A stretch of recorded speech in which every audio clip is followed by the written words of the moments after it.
Hi, thank you everyone for coming. I appreciate this is kind of a stressful time with exams and everything. Also, no pressure on me if this is like the last time you come into university. This is what you remember. So I'll try and make this good. Now, I supplied this title for the talk, Planes, Trains and Automobiles Without the Carbon. I realized that I missed a trick, so I'm rebranding, as YouTubers tend to do. I'm recalling this from A to B without the C. And I'll say something that I hope isn't offensive to people who have turned up to a specialist lecture. I wanted to give this talk because I am an atmospheric dynamicist by training. So I learned how the atmosphere flows, the physics of how that happens. Since I've been a YouTuber, I have researched many different areas of the climate crisis and of atmospheric science. But something that I didn't know very much about was low carbon transport. So this was a talk that I said I would do as an opportunity for me to research in detail. And what I want to talk to you today about is basically what I learned and kind of the learning journey that I went on. As a result, I don't know how long this talk will be. It could be 45 minutes, it could be 2 hours long. I apologize if I talk too quickly. I have a habit of doing that. I get very excited about this stuff. But I will try my best to be kind of slow. The other reason that I wanted to take this opportunity and talk about low carbon transport is because I made a big change. When the pandemic hit 2 years ago, I took the opportunity to have a clean break, and I said that I wasn't going to fly again unless I absolutely had to. Something I've only had to do once because we had to come back early from our honeymoon. And I wanted to verify that that was the correct decision to make. And I made the right choice. Because, to give you an example of how that's affected me in my job, I went to Norway earlier this year. I made a video about it. And I took this route. Instead of flying, I went to Trondheim and stayed overnight in Belgium and in Copenhagen and took a sleeper train all the way through Norway. That meant that I traveled in total nearly 6,000 kilometers. Whereas if I'd flown, it would have been just over half of that distance. And so, was I right to not take that short distance flight and double the distance traveled? Should I have taken the train or should I have flown? And what might that journey look like in 2050 in a world that is decarbonising? That's what we're going to talk about today, and how, via various mechanisms, we can get to a decarbonised future with transport. So to basically ask, who am I? You've already heard a little bit about me. I would describe myself as a recovering academic. I was doing research for a couple of years and then decided to become a YouTuber. Alongside my academic career, though, I was making YouTube videos. So as you've already heard, I started in 2010, and I originally made videos about what it was like to study at Oxford, because I went to a normal school, a state comprehensive school, where nobody had been to study physics at Oxford before. So I made videos about what the interviews were like, what student life was like, and that's how I got bitten, that's how I got the bug, and eventually started making a variety of videos, such as what it's like to write a PhD thesis, but also the feasibility of fictional planets, such as in Star Wars, and also what my particular PhD thesis was about. I've been doing this full-time since 2018, and as you've heard, I do a variety of things. I actually stream on Twitch as well. I host a podcast, which no one should listen to, and I wrote that book earlier this year. My YouTube channel is... There we go, just in case people missed it. So what we're going to talk about today is sort of breaking it down into lots of mini talks. First of all, I want to talk about what transport represents in terms of current emissions. How much of our emissions as a species is transport, and what are the different types of transport? Then secondly, what specifically are the mechanisms that we move ourselves around with in 2022, and how can we make those different mechanisms more efficient, emit less carbon for every kilometre travelled? And then ask, what can we do beyond that efficiency? And then lastly, talk about the sexiest of all topics, policy, and how we can actually implement different activities that will get us to decarbonisation. So to sort of start off, this is why we are here. Right? This whole point of this lecture series is that the emissions of carbon dioxide and other greenhouse gases have exploded over the course of the 20th century. And this is primarily driven by the burning of fossil fuels. Fossil fuels meaning oil, coal, gas. And that is a terrifying prospect. I actually think that you can summarize the climate crisis in one graph, which is this one. So this graph is simultaneously terrifying and reassuring, because all it tells you is the more carbon you put into the atmosphere, the warmer it gets. Which is scary because we're currently on a trajectory to put a lot of carbon into the atmosphere and thus warm the planet by probably 2 at least degrees Celsius. But I find it reassuring because it tells us that if we just stop emitting carbon at any time, we make the future better. So anything we do to bring emissions down, even if they are not to zero by the time we would like them to be, still makes the future better. And that's something that we very much want to do, because not doing that has a variety of risks associated with it. This is from the most recent IPCC report, showing that if you warm the planet by a certain number of degrees, the probability of events that would have once happened once every 10 years or once every 50 years, such as, for example, the heat wave that happened in China this year, the probability increases more and more. The key thing to remember when you hear 1.5 degrees or 2 degrees, that is an average. What it doesn't represent is the extremes that will become more common and more intense, and the fact that there is regional warming on top of that 2 degrees that can be 3 or 4 times greater. And it's not just the warming, it's also changes in precipitation, meaning too much rain, but also not enough rain. For example, we saw in Pakistan this year these devastating floods that have covered a third of the country. This is hopefully not news to you. If you've been to this lecture series, this is hopefully something that has been covered before. What we're really talking about today is this. It's what is causing the emissions of those greenhouse gases. And fundamentally, what is causing the emissions of greenhouse gases is energy use. We saw it in that previous graph. It's energy that's being extracted from the burning of fuels. And you can break that down into energy that is used for industry, which is a variety of causes, but largely electricity. Energy used in buildings, both domestically and by industry. And there's sort of a bunch of accounting on the left there, where we don't quite know what to say they are, so they just all go into a big bin, and we say that it's fugitive emissions. And then, the bit that we're really here to talk about, transport. So transport represents 16% of all carbon emissions, CO2 equivalent emissions. But that can be broken down, of course, by the type of transport that we're talking about. So the 4 primary types of transport are road transport, aviation, meaning flying, shipping, and rail. Now, can I get a show of hands? I'm going to ask you, what do you think is the largest contributor to carbon emissions from transport? So put your hands up if you think it's railways. Okay, good. If you think it's shipping. Okay, there's quite a few of you. Aviation. That's a lot of you. And then road transport. So I was relatively surprised by this. It is overwhelmingly road transport. So aviation actually only represents 11.6% of all transport emissions, which is perhaps surprising because it's the primary thing we hear about in this debate. It's about reducing the amount that people fly. It's actually about the same amount as shipping, as just transporting freight around the world. Pales in comparison to road traffic, meaning cars, but also trucks and mass transit options. So this is the global picture. So perhaps you may be asking, why do I think that 25% of my carbon footprint is flying?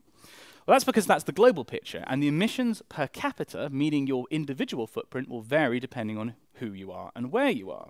So in the UK, for example, travel is a quarter of all emissions compared to about 16% of the global emissions, and 9% of all the emissions is flying. That is the average across the entire country. But it also varies depending on how much you earn. So on this graph, you've got the household, so it's not individual, it's the whole household carbon footprint based on how much money is earned, and this is American data.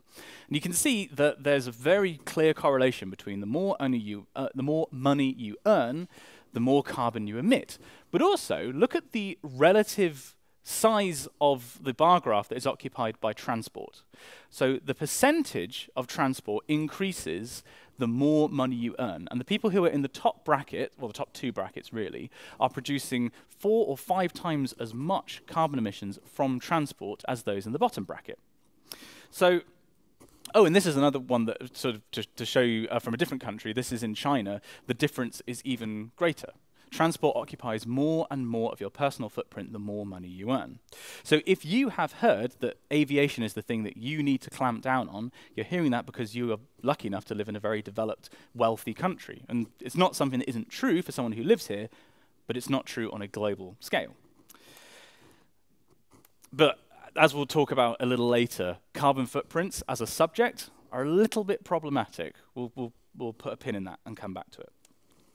But to close off this section, I want to give you some quotes from the IPCC. This was the most recent report from Working Group 3, saying that in the scenarios we assessed, limiting warming to around 1.5 degrees Celsius required greenhouse gas emissions to peak before 2025 and be reduced by 43% by 2030.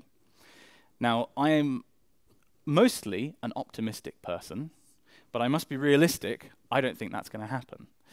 I think that 43% reduction by 2030 would require the type of reductions that we saw in 2020 because of the pandemic, year on year on year. And that's not something that we see any willpower for at all. But more than that, the global temperature will stabilize when CO2 emissions reach net zero. For 1.5 degrees, that means achieving net zero globally in the early 2050s, or if you want to aim for 2 degrees, in the 2070s.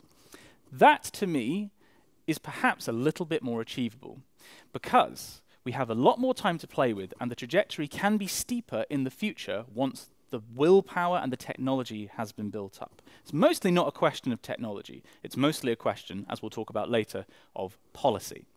So I think that is doable. But the question, of course, that we're talking about here today is specifically, let's ignore electricity generation, let's ignore whether we're going to go vegan or not, let's talk about transport. You should all go vegan, well, not necessarily. What does that mean for transport? It means, I'd argue 3 things.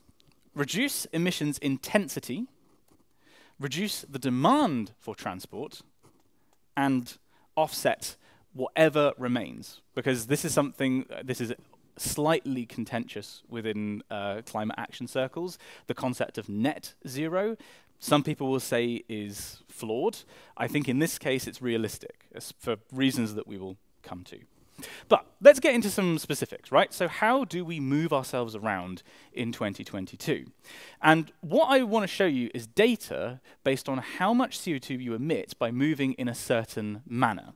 And we're going to be looking at this data from Our World in Data. If you've never been on their website, I really should have put them here rather than me. Really interesting, lots of good data sets available. And so this is carbon footprint of travel per kilometer per passenger. So it's passenger kilometers. And this is in, it's a spoiler, but this is in decreasing order. So starting at the top, a domestic flight, and this is based on UK data, so for example, flying from London to Edinburgh, emits 255 grams of CO2 for every kilometer you travel. It really quite steeply drops off when you go to a medium car, but still quite high on this scale. 192 grams for a petrol car, 171 grams for a diesel car. Then we come to the other slightly longer distance flights. So if you're taking a short haul flight, for example, if I flew to Trondheim or if I flew to Berlin, it would be about 156 grams of carbon for every kilometer. A long haul flight, 150 grams. The reason that there is a difference between the domestic flights and the short and long haul flights is that taking off and landing are very fuel intense. So the longer that you spend cruising, especially if you're cruising in the lower stratosphere, the less fuel you're burning. So the longer the flight, the more carbon you produce overall, but the less per kilometer. But still obviously a lot overall. Then you have buses. Then motorcycles, which is kind of surprisingly low, I think. If you then are in a petrol car with 2 passengers, it's a little bit less than that. And then quite a big jump down. Once you stop using an internal combustion engine on a small scale, you have a medium electric vehicle is about half of the impact of sharing a vehicle. Then national rail, meaning the train that I took from Bristol to Bath or to London, for example, is lower again. Then ferries, And then lastly, the Eurostar is astonishingly efficient. So it's 6 grams. Now, I did some calculations before, and I actually messed up because I misplaced a 0. I thought there's no way it's that low, but it is. It's that low because you're using an electric train being fueled by very low carbon sources. So I'll show you those calculations that I did right, because I was curious about that Norway trip that I took. So if I flew, I would have, by those figures, have traveled 3,106 kilometers and have burned 795 kilograms of carbon. By taking the train, if the entire route was Eurostar and electrified and with low carbon sources, it would have emitted 36 kilograms. However, the entire route wasn't the Eurostar, unfortunately. There were national trains in that mix. So at the upper end, if the entire route, apart from London to Brussels, was national rail, it would have been 230 kilograms of carbon. So it's then a question of, was it worth me spending 2 days to get there versus 2 hours to save on half of the emissions? But keep those numbers vaguely in mind, because we'll come back to that case study at the end of the discussion. But I also did a couple of other calculations. So let's say I came here to give this talk today, and I took the train. I went from London to Paris, Paris to Mannheim. If I had flown, it would have taken 2 hours and emitted about 100 kilograms of CO2. If I'd driven, it would have been actually more than that. It would have been about 150 kilograms. An electric car, it would have been about half. Whereas by taking the train, 13 kilograms of CO2. Again, the Eurostar being the majority of that distance is really, impressively low. Obviously, it does take a bit longer. But that's a relatively short-scale journey. Let's say that I wanted to go a bit further. Let's say, for example, that I wanted to go from London to New York. I didn't calculate the CO2 emissions from me swimming. That would have been probably quite interesting. But if I had flown, I would have emitted the best part of a ton, 838 kilograms of CO2.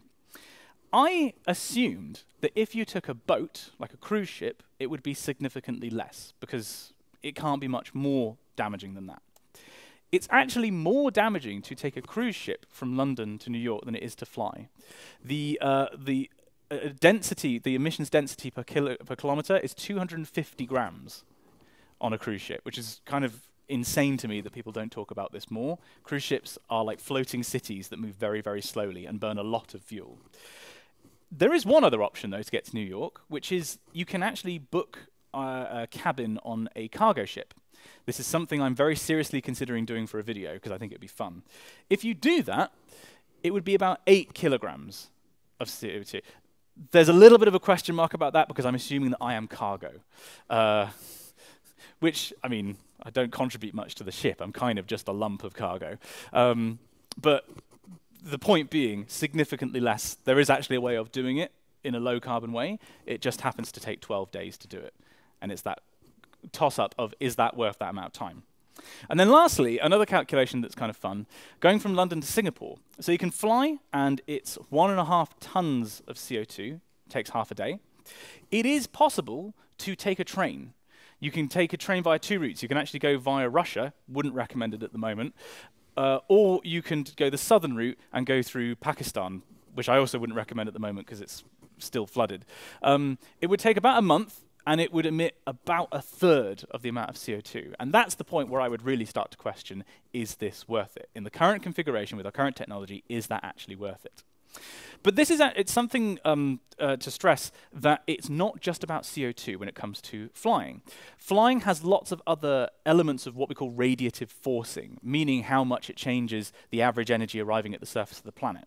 So this figure shows you radiative forcing is on the horizontal axis here, and if it's to the right, it's an effect of warming the planet. If it's to the left of that 0 line, it's cooling the planet down.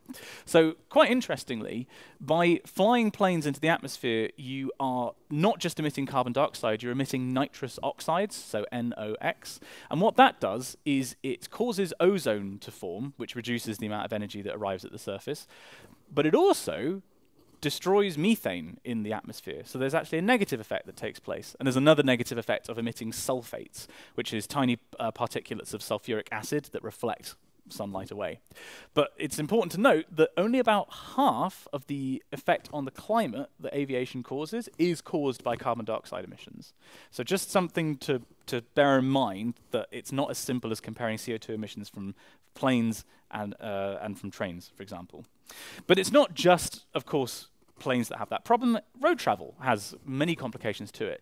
There are approximately 1 billion cars in the world today, and we think there are going to be about 2 billion cars in 2050. And amongst those cars, I've given you one figure for how efficiently they're going to move you place to place based on CO2. There are a huge variety of fuel efficiency engines. A Range Rover gets you 32 miles per... I use British units, sorry, these are nonsense. Range Rover and VW Golf, wildly different efficiencies. And then also those unburnt products, meaning sulfur dioxide.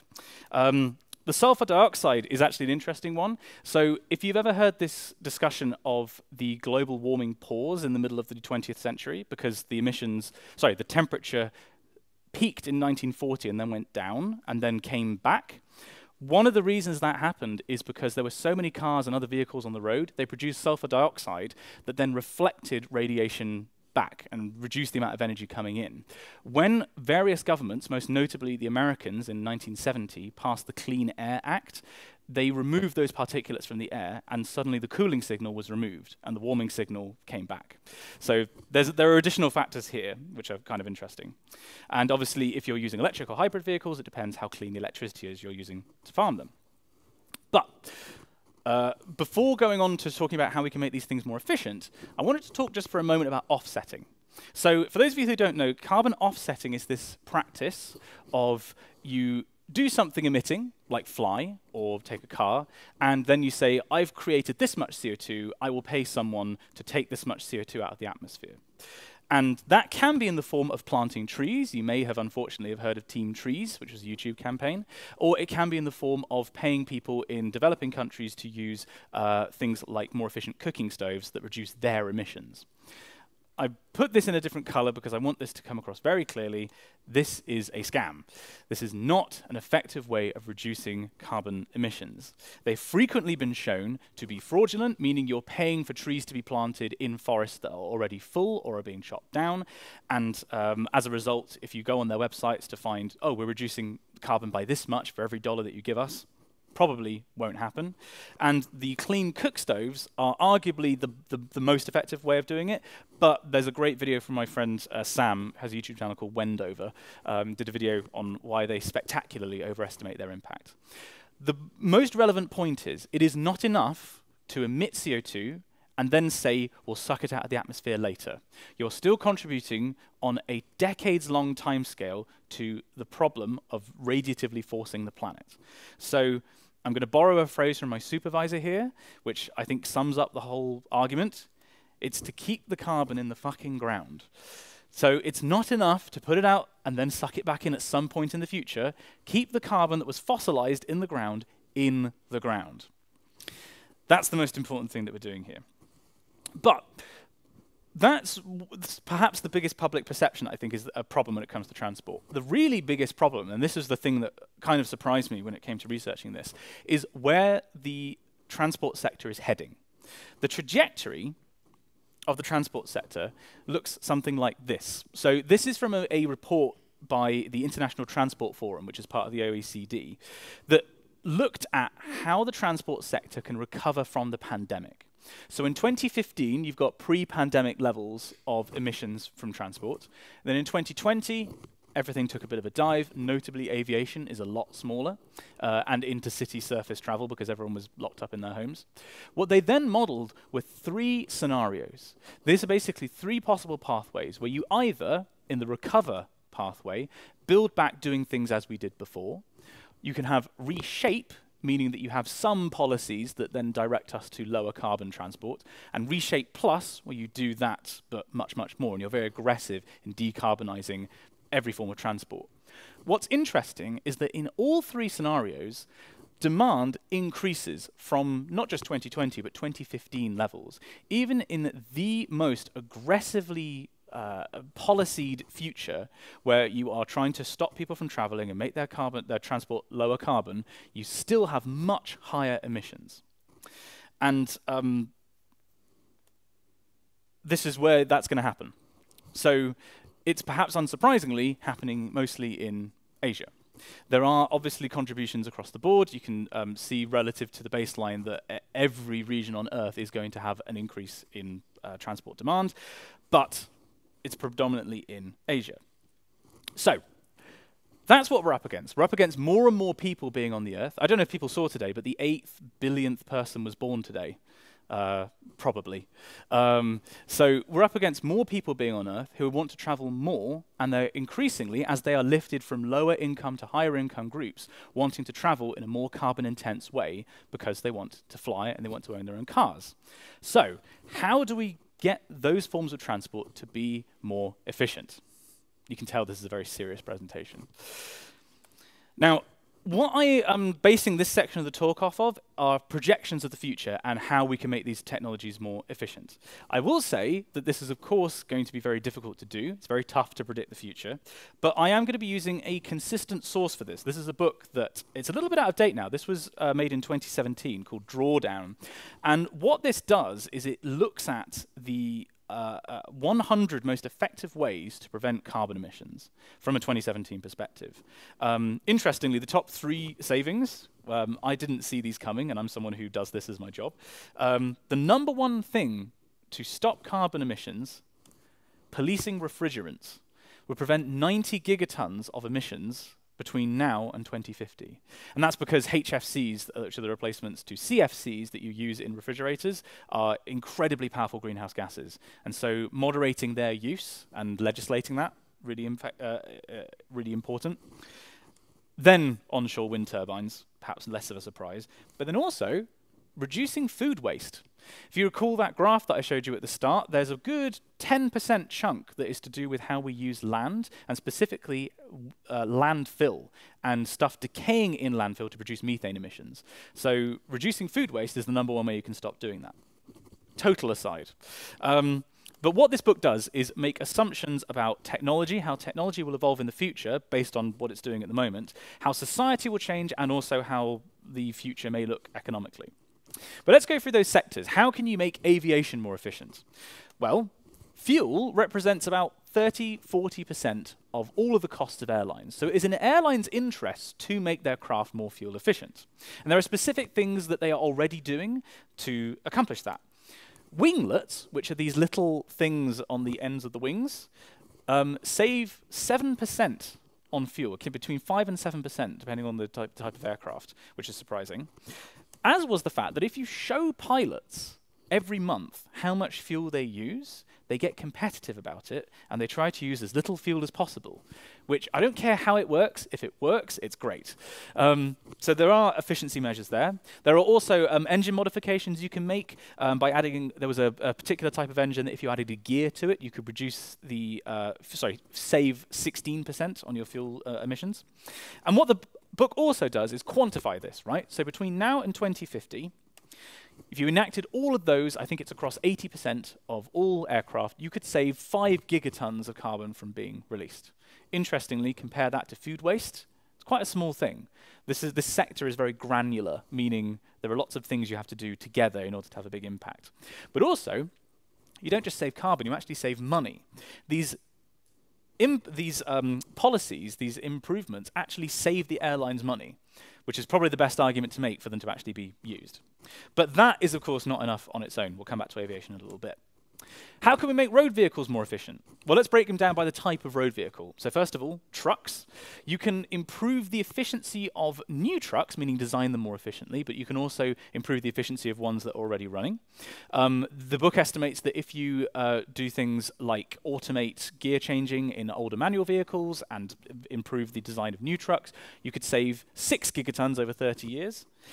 With internal combustion engine cars, you can increase the uptake of hybrids, not replacing them with electric vehicles, but augmenting them with batteries, meaning that you spend less time idling, you're burning less fuel.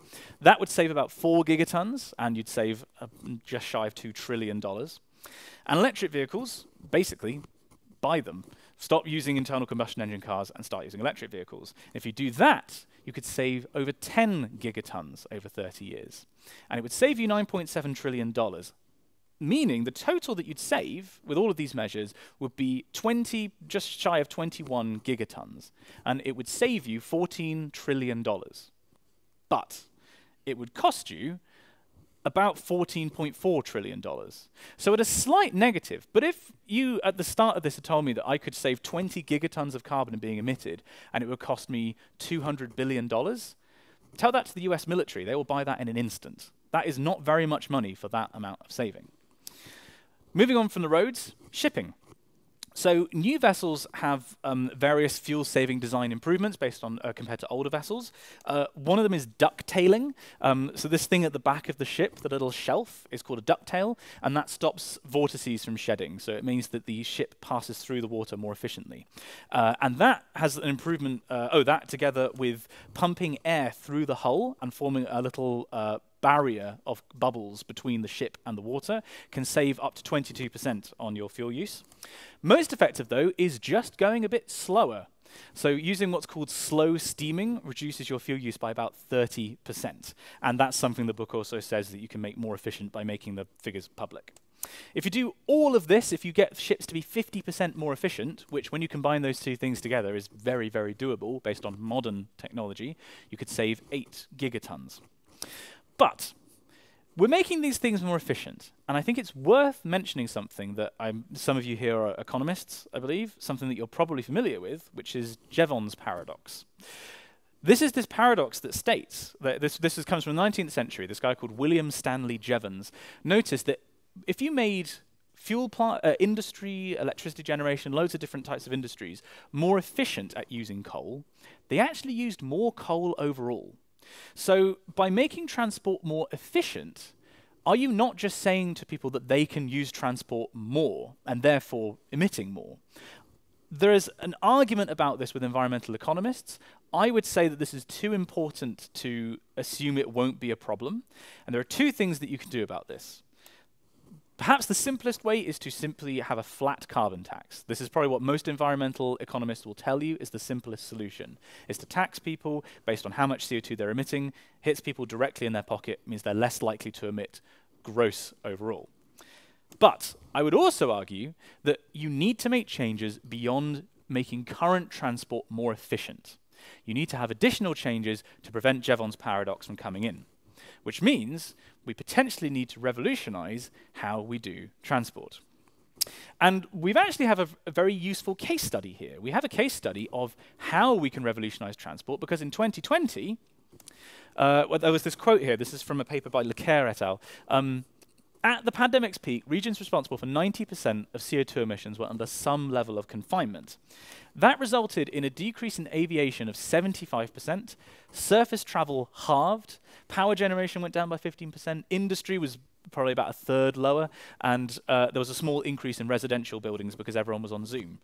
And if you look at the graph of this, you can see just how over the course of the year, how much CO2 was saved from being emitted into the atmosphere by not traveling, basically.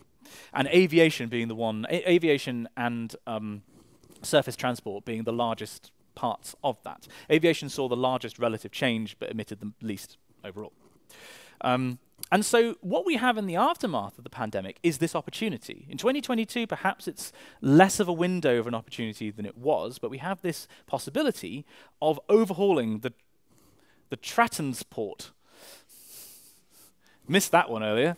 We can overhaul the transport network. And we can, to ask that very simply, how do you best do that? How do you stop people using the transport network? The most simple way to do that is to not travel. What we saw in the pandemic was people not flying and not using road vehicles, and we developed systems that meant we didn't need to. We could use teleconferencing.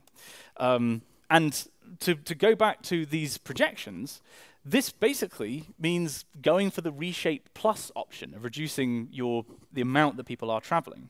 Interestingly, actually, I did notice this in the book. So this was made in 2017, and so before the pandemic. They have a little page on teleconferencing. They thought that we'd be teleconferencing like that, which sounds pretty rad, but yeah, it didn't work out quite like that. Turns out it was much, much easier. But what that means is, if we're going to go for the pandemic as our model of reducing how much we are actually traveling, we need to overhaul all of society. And this is the hub of the talk, right? If you're going to remember anything from today, there are 3 bullet points I want you to come away with here. Decarbonising transport means 3 things. Firstly, disincentivizing people from traveling. So saying to people, you don't have to travel, meaning you don't have to travel into work, you can work from home, but also you don't have to travel long distance to close a big business deal. You can do that face-to-face over Zoom. Secondly, you have to accept the fact that long-distance aviation and shipping will both continue. And despite the fact that we can make them 50% more efficient, we're still going to have to deal with offsetting the remaining emissions. Because based on the analysis of the OECD, whilst you can decarbonize, you can what's called decouple GDP growth from short-scale travel, you cannot decouple GDP growth from long-distance travel, meaning that flights are going to continue. But the third point is that you need to decarbonize urban transport, which is very, very doable. When you reduce the problem away from aviation and from long-distance rail and from freight and shipping, it's decarbonizing how we move on the scale of a few kilometers. And we'll talk a bit more about that in a second. But this is only a problem because as a globalized society, we've fallen into this trap of thinking that frequently traveling long distances in a very carbon-intense way is normal. It very much is not normal, and it's something that we cannot view as a regular occurrence. The main point here is that whilst you accept that aviation is going to continue, and there will be reasons to fly to the other side of the world from time to time, make it as unattractive as possible for people, which you could argue the aviation industry does anyway. But it's making that as unattractive as possible and making the urban transport as low carbon as possible. Meaning, on short and medium scales, you can use public transport, and you can decarbonize urban transport in lots of different ways. So, just to restate this, decarbonizing the transport sector boils down to, on a technical and policy level, decarbonizing urban transport. There's an interesting projection in one of the OECD paper, I think it was, that by 2050, 75% of all passenger demand will be on urban trips. Half of urban trips are less than 6 kilometers in distance. So we're really talking about decarbonizing, for the most part, very short distances. And that means encouraging electric vehicle uptake through policy. We're arguably a bit too obsessed with electric vehicles. Also, within a city, encourage use of electric bikes. I didn't know this. China accounts for 95% of electric bike sales. Chinese electric bike owners outnumber Chinese car owners by a factor of 2. They, I can't remember the exact percentage, but of the something like, I can't remember how many billions of kilometers that are traveled every year, the majority are in China. I own one. I love my electric bike. If you're ever tempted to get one, they're phenomenal, and they're really, really fun. It doesn't also make you lazy, common misconception. However, when I'm talking about electric vehicles and electric bikes, that's not really how we're going to solve this problem. The way that we're going to decarbonize urban transport is through public transport. So, mass transit is currently just over 1/3 of all urban travel. It's projected that by 2050, that percentage is going to decrease significantly because more people will want to own their own cars and they will want to travel in that way. That cannot be allowed to happen in order to bring down the carbon emissions of the transport sector. So we need to stop, and this isn't, to be clear, a problem in every country. Germany, for example, and the UK to a lesser extent, is not entirely based around individual car ownership. In America, it very much is an issue. There was a terrifying statistic that in America, of the cities that have mass transit options, 5% of residents use them. Like 95% of Americans will just travel by car. And that is something that cannot be allowed to spread as a societal model. So instead of using cars, trams, buses, metros, bus rapid transit. I saw that you have a tram here. I love trams. I don't know why my town doesn't have one. Incentivizing their use and investing in their infrastructure. And then on medium distances, using high-speed rail.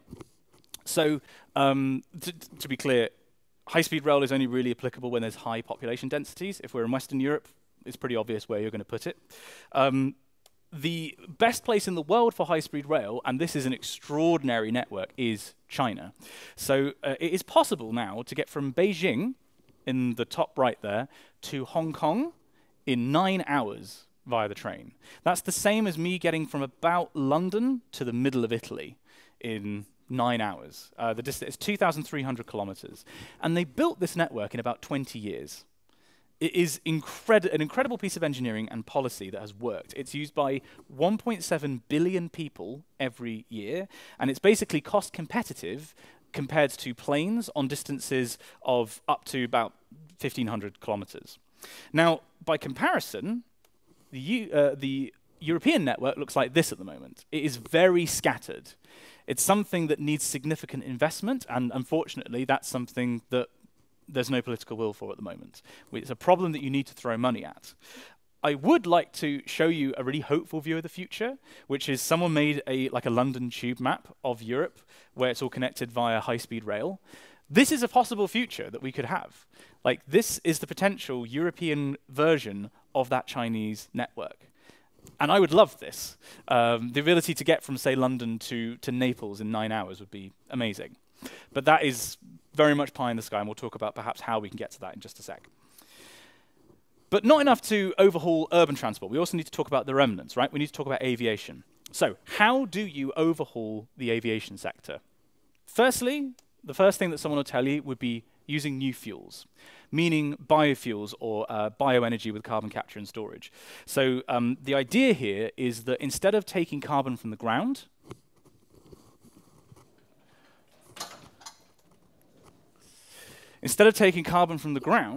you instead extract it from the atmosphere and from the soil, and then you burn that, and then it's something of a closed loop.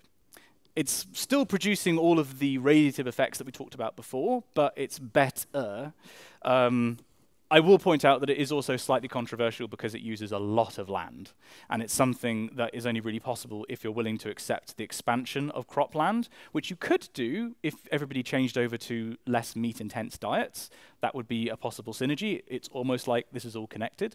Or you accept the fact that more deforestation is going to happen. So not an ideal solution.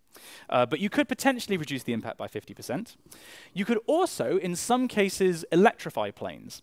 This is something that I want to be very clear from the start, you cannot do for most planes. This is something that you can only do over very short distances. If you were flying from London to Paris, for example, or London to Jersey, you can get, that's a real electric plane that you can get. But kind of a pie in the sky idea at the moment. The problem is the batteries are just too heavy. You cannot get sufficient energy density into a plane. You also can't use fuel cells because there's the additional safety problems of hydrogen. Realistically, something for short haul, maybe, but then you're competing with high-speed rail anyway. If you're going across a sea, sure. But the key takeaway here is that whilst you can overhaul certain sectors of it, and you can potentially use new fuels, and you can electrify bits of it, what they call jet zero, which is horrible, is not possible. You are not going to be able to stop the aviation industry having an impact on the climate, which means you are going to have to deal and offset whatever remains from it. But you can potentially reduce the amount you need to offset by maybe 50% if you were to electrify certain routes and you were to use biofuels, if you can do that. But again, you need to offset the remainder in an effective way. The last sector to consider is road use. So this is a graph of hypothetical electric vehicle uptake between now and 2040, based on which countries have different targets for electric vehicle uptake and when they will stop the sale of new internal combustion engines. The outlier here is Norway. I didn't know this until I visited, but Norway is like the capital of electric vehicles. The way that they did it was if you bought an electric vehicle, you didn't pay the value-added tax on the purchase. You could use bus lanes, and kind of most importantly for the consumers in Norway, you could use Norway's dirt cheap electricity. Norway has electricity that's something like 25% as expensive as anywhere else in Europe, because it's all hydropower. So look at that as an outlier. It's not really going to be possible for other countries to match it, but there's the ambition at least. It is promising, but bear in mind this is also only for light use vehicles. So this isn't for trucks, this isn't for lorries or anything like that, this is simply for domestic vehicles. At the moment we are still, this is one of the rare areas in the climate crisis where we are kind of limited by the state of the technology, getting the vehicles to have a sufficient range. That's all I wanted to say about kind of overhauling these sectors, because that's the state of where we are and the possible trajectory that we could go on. The question remains, how do you get there? And the answer is you get there through policy. There's an unrelated picture of a clown car. Now, I hope this isn't a surprise to you when I say that we are not going to fix the climate crisis through individual actions. You're not going to paper straw your way out of the planet burning. To believe, I put it here, to believe that we need anything other than top-down policy is an idea that has been sold to you by people who want to not have any responsibility for the climate crisis. The whole concept of a carbon footprint was invented by a media agency working for BP in the 90s and 2000s. The whole idea that you are personally responsible for climate change is a fantasy. The way that we get out of this problem is through systematic, ambitious policy, meaning from the top level, and meaning we need it now. But I say here that we need policy at every level. When people talk about policy, they normally think of the national clown cars, but those aren't the only ones. There are different levels of policy. Perhaps most famously, you've got international policy, meaning the IPCC, but also the European Union, for example. You then have your national level policy, such as Germany's government. You then have sub-national policy, which could be state actors or also non-state actors. So your state actors, you've got, well, state parliaments, regional parliaments, but you also have businesses. When I went to Korea a couple of years ago, I was talking to some climate activists, and they found that they were far more effective in reducing emissions by talking to the 10 companies or so that represented 90% of Korea's emissions than they were in talking directly to the government. So depending on where you are much more effective by engaging with consortiums of businesses. And there's also obviously a hybrid between those two. But then perhaps the element that is most important for the transport sector, and the element that people forget most frequently, city-based policy.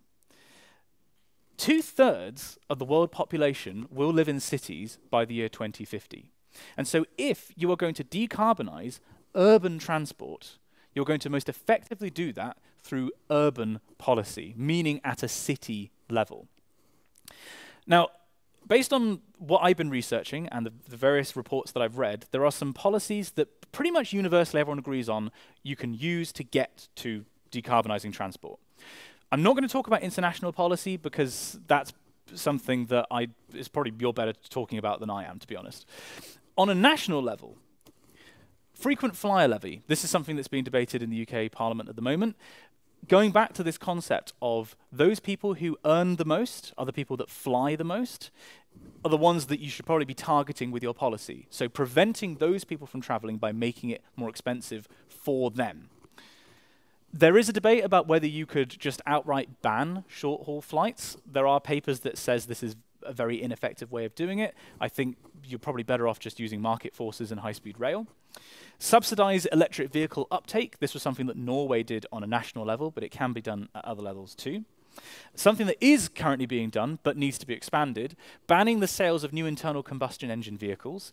This is something that we are doing for light vehicles at the moment, but there are very few countries that have any deadlines for heavy vehicles. So that can be improved. Constructing new high-speed rail lines. I want to get to that fantasy London tube map at some point in my lifetime, so I would like to push that one. And fuel efficiency standards for trucks. That's something that I sort of glossed over. But improving specific types of vehicles' fuel efficiency has been shown to be a very effective way of reducing their emissions. And then, just as a restatement for the economists here, carbon tax. Then going down to a sub-national level, again, I'm going to repeat the line about high-speed rail lines. Electric vehicle charging infrastructure. Again, very much a correlation between how much sub-national actors finance electric vehicle charging and their uptake. Proven relationship. Sector-specific emissions targets. So one that I didn't mention earlier was that the shipping industry, for example, has a target of by the year 2030, they want to have 5% of the fuel they use be scalable net zero fuels, so basically using more electricity in their supply. Not a very ambitious target, but an example of a business level target. Also, moving freight from roads onto rail and shipping. Generally, the more trucks you can get off the road, the more that you can get onto freighter ships, the better. And something that I was actually talking about just before the talk, giving employees the time off to travel by a manner that's not flying.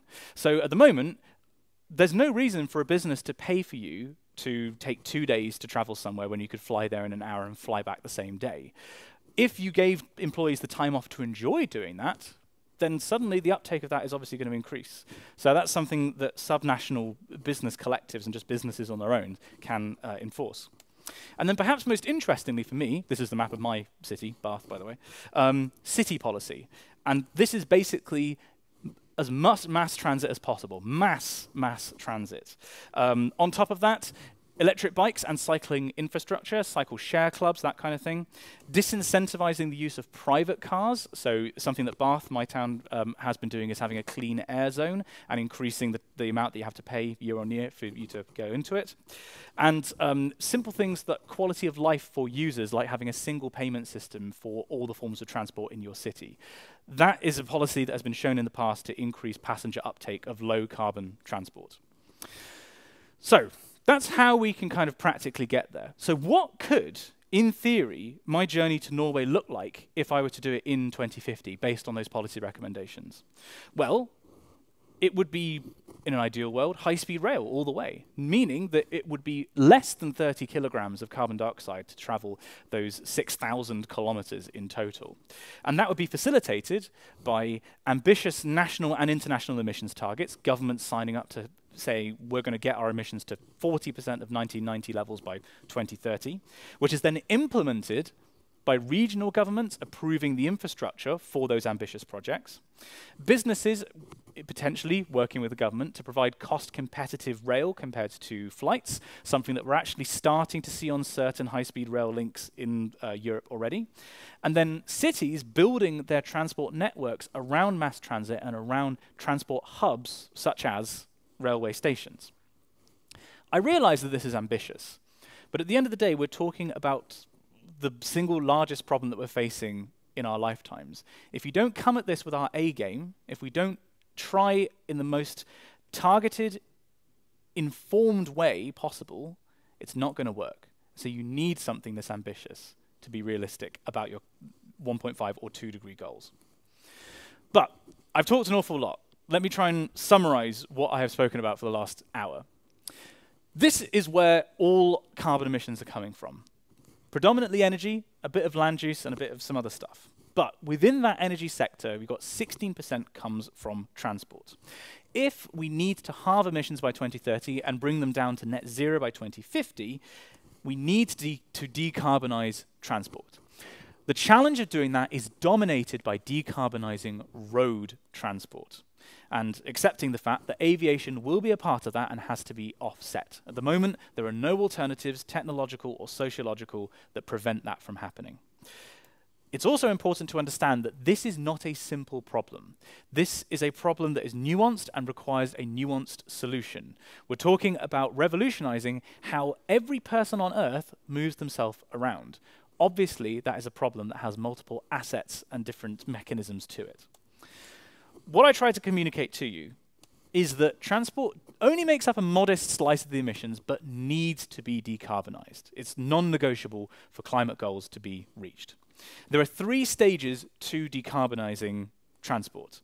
Firstly, prevent people from traveling in the first place. Arguably the most important step and the lowest cost step. Secondly, improving the efficiency of long-distance travel, but accepting the fact that it's going to happen and there will be emissions from it. And probably the second most important point, bringing the emissions of urban transport down to net zero. And that's something that's going to be possible through the use of mass transit and public transport, but also intercity transport through rail, in particular high-speed electrified rail. This is something that requires policy support at every level, from international right the way down to city. But I'd like you to come away from this remembering that city policy is probably the most important and underappreciated aspect of a lot of decarbonisation, but specifically urban decarbonisation, urban transport. But also that by doing everything in this, by this set of very ambitious measures and efficiency savings, you're also going to almost certainly save money over the next 3 decades. This is an argument for saving the climate of the planet, but also improving economies and saving lives. By taking road vehicles off the road and replacing them with electric vehicles, you're improving air quality, something that kills 7 million people every year. So this isn't just about carbon. This is also about money, and it's about healthcare. But I did promise in my brief for this talk that I had one more question that I would answer, which is that if you're going to go on holiday, how should you do it? So I would argue that you should go on holiday, great for your mental health, take your mental health seriously. But when you go on holiday, treat long distance travel as an exception. It's not something to be done every year. It is something that is a treat to yourself. Long distance travel is allowed. You shouldn't feel guilty about wanting to go to these places or taking a plane from time to time, but you should be aware of the damage that it's doing relative to other means of transport. That's not to say you shouldn't do it, but you should be aware of the impact that it has. Cruise is probably a no-go, just generally speaking. If you can, travel by international rail, and as I found when I went to Norway, make the journey part of your holiday. I really enjoyed going up to Norway and stopping in Brussels and looking around and staying overnight, and stopping in Copenhagen and seeing some of the sights. It was a different form of slow travel that you actually get to see the landscape change outside the window. I got to see the lakes freeze outside of my train as I went up through Norway. I got to see the houses change and the people change. It made the experience so much nicer and more enjoyable than simply getting into a metal tube and appearing on another part of the planet a couple of hours later. So, if possible, try and do that, not just for the planet, but because it's fun and because you might just enjoy it. But with that, that was all that I wanted to talk about. Thank you very much for listening. Do remember to like, comment, and subscribe. And I think we've got time for questions.